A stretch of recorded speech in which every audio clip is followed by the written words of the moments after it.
Captain, a very interesting discussion here at the Cyber Summit. What for you have been the key talking points?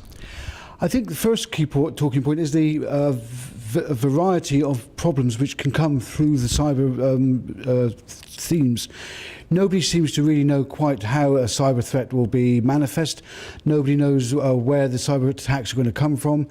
And we're not really sure just how many people are being attacked. And so I think it's important that the industry starts to open up and let people know if they've had some kind of cyber compromise and how it's been manifested. So we can actually start to work together to look into the cyber security that the maritime world has to offer.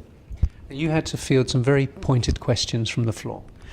Yes, there was a couple of questions about how important, or what does it matter if a ship loses its GPS positions at deep sea? And of course, the answer is not really, because it will keep on going. But certainly, if you're going into a port or you're navigating in constricted waters, and you then lose the position-keeping facilities you have, this could lead to sort of potential collisions, groundings, oil pollution. So that it's important that certainly the closer you get to the land, you have a better position fixing ability, which happens through the GPS. So you have to have GPS signal all the time.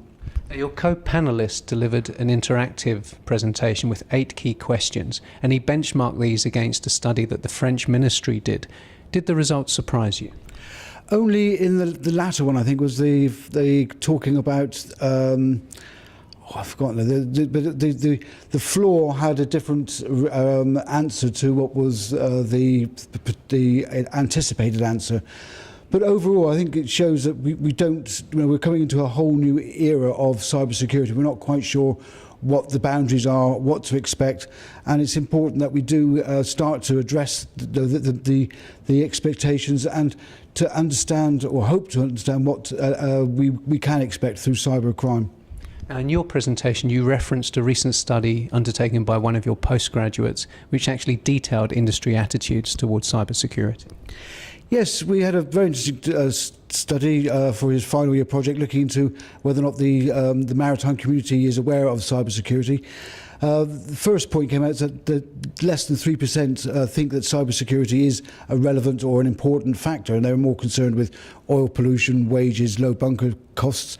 But then it proved that shipbound people, the people who work on the ships, had less knowledge of cybersecurity than perhaps the people in the office, and that they still had this lack of knowledge of what cybersecurity attacks would look like, and the idea that the cyber attacks could be going underway now. There could be bugs, phishing scams going on within the ship systems, and we wouldn't know about it.